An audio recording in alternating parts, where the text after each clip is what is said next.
আমার না খুব ইচ্ছে খেতে করছে। একটু খেতে দাও না। কি খেতে দেবো? কি খেতে চাও বলো? ওই যে তোমার ওই দুটো খেতে দাও, খুব ইচ্ছে করছে দুটো খেতে। ছি ছি ছি, কি অসভ্য হয়ে গেছো তুমি। হানিমুনে এসেও এসব কথা বলছো? আরে, হানিমুন দেখেই তো আমার বেশি করে খেতে ইচ্ছে করছে। না খেলে শক্তি পাবো কোথায়? অত শক্তির দরকার নেই। এইসব বাজে কথা বাদ দিয়ে চলো বিচ থেকে ঘুরে আসি। আমার কাজের কথা তোমার কাছে বাজে কথা মনে হয়? আমার শক্তি না থাকলে তুমি সুখ পাবে কি করে? হায় আল্লাহ, কি জামাই দিলে আমার, এর মুখে থেকে কিছুই আটকায় না। শোনো, লজ্জা শরমের মাথা তো খেয়েই ফেলেছো। এখন চলো, বাহিরের মাথা ঠিক হবে। আমার লজ্জা শরম অনেক আগেই গেছে, এখন তাড়াতাড়ি আমায় খেতে দাও, নয়তো আমি একদম জোর করে নিয়ে খাবো। তাই না? জোর করে খাবে? কি জোর করে খাবে শুনি? ওই যে দুটো। রাজির কথাটা সম্পূর্ণ হবার আগেই রুহি রাজকে উদ্দেশ্য করে একটা চোখ রাঙানি দিল। রাজ চোখ রাঙানি খেয়ে কথা সম্পূর্ণ হবার আগেই নিজের মুখ বন্ধ করে নিল। রাজ আর রুহির স্বামী স্ত্রী, তাদের বিয়ে হয়েছে সবে মাত্র 2 মাস হয়েছে। বিয়ের আগেও তাদের ভালোবাসার সম্পর্ক ছিল প্রায় 2 বছর। 2 বছরের প্রেমের পর তাদের প্রেম বিয়ের মাধ্যমে পূর্ণতা পায়। বিয়ের পর তাদের দুজনের হানিমুন যাবার প্ল্যান ছিল, আর সেটা এখন পূর্ণ হয়েছে। কিন্তু হানিমুনে এসে সব কাপলদের মতো রাজ আর রুহির মাঝে কিছুই হয়। রাজ রুহির থেকে একটু খাবার চাইতেই রুহি রাজকে কথা শুনিয়ে দেয়। রাজ রুহির না করে দেওয়ায় খানিকটা অভিমান করে বসে। রাজ অভিমান করে গাল ফুলিয়ে নিতেই রুহি রাজকে উদ্দেশ্য করে মিষ্টি কণ্ঠে বলতে লাগলো। ওরে আমার দুষ্টু বর দেখে আমার উপর রাগ করেছে। তা বড় সাহেব, আর কি নিয়ে এত অভিমান করছো? আমি কোনো কারণে অভিমান করি না। আমার এমনিতেই মনটা ভালো লাগছে, তুমি গিয়ে ঘুরে আসো। হানিমুনে কি আমি একা একা এসেছি নাকি যে একা ঘুরতে যাব? আমার সাথে তোমারও যেতে হবে। আমি কোথাও যেতে পারবো না, আমার মুড নেই কোথাও যাওয়ার। এইসব কথা বললেই তো হলো না। আমি তো আজ কোনো বারণ শুনছি না। আমার সাথে যেতে হবে মানে যেতেই হবে। আমি যাব না বললাম না? আমায় একদম ফোর্স করো না। আচ্ছা, কেন এত অভিমান করে? আমার থেকে কি খেতে চেয়েছো? সত্যি করে বলো তো। কেন তুমি জানো না আমি তোমার কি খেতে চেয়েছি? না, জানি না। তুমি বলো কি খেতে চেয়েছো। আমি তোমার থেকে ওই যে ওই দুটো খেতে চেয়েছি। কোন দুটো? নাম কি? নাম ধরে বলো। তুমি এমন করে বললে বুঝতে পারবো কেমন করে? আরে, বুঝতে পারলে না? ওই দুটোর কথা বলছি, যেই দুটো তুমি সাগরের পাড়ে ঘুরতে গিয়ে নিয়েছো। মানে তুমি আদর গ্রহণ করেছিলে?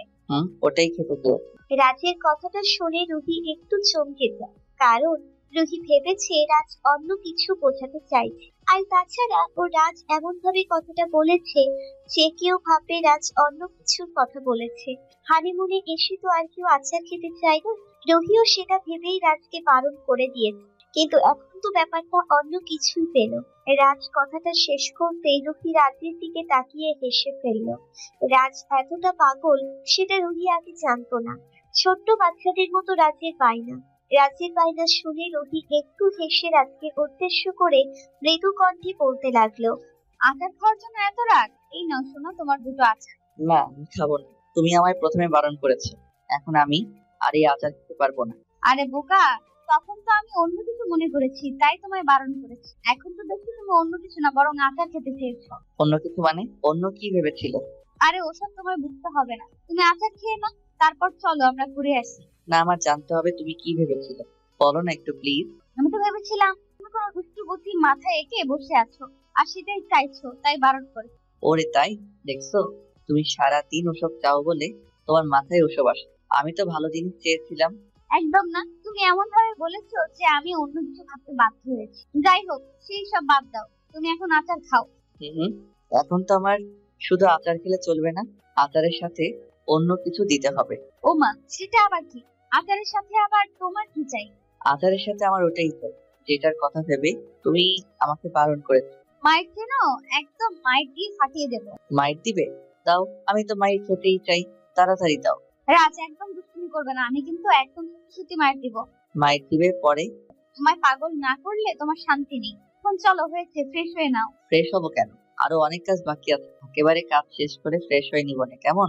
একদম মাইর দিব। মাইর কোনো কাজ করতে হবে না, অনেক কাজ করে ফেলেছো, আবার পরে। ওকে ফাইন, আমার চোখের দিকে তাকিয়ে বলো আবার পরে, তাহলে আর কিছু করবো না, একদম প্রমিস।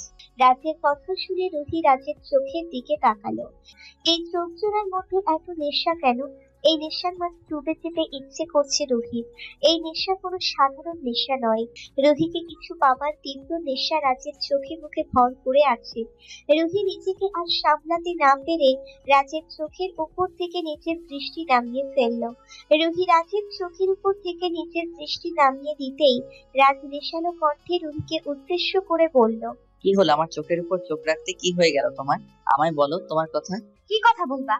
রাজ রুহিকে কোলে তুলে নিতেই রুহি রাজকে উদ্দেশ্য করে বলতে লাগলো, আমায় কোলে নিলে কেন এমন? অথচ পাগলামি করতে নেই, আমার ভয় করছে, আমি পড়ে যাবো তো। তুমি আমার কোলে উঠে ভয় পাও? আমার কোল থেকে পড়ে যাওয়ার ভয় পেতে হবে না, কারণ আমার কোলে থেকে তুমি কখনো পড়েই যাবে না। কি করে পারো এত রোমান্টিক হতে?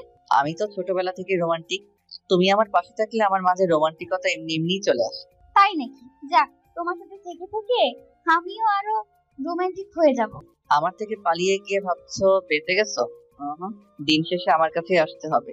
কচু আসবো, কচু। তবে রে ফাজিল। রাজ বিছানা থেকে উঠে পড়তে নিতেই রুহি তুম করে দরজা বন্ধ করে দিয়ে ফ্রেশ হতে চলে যায়।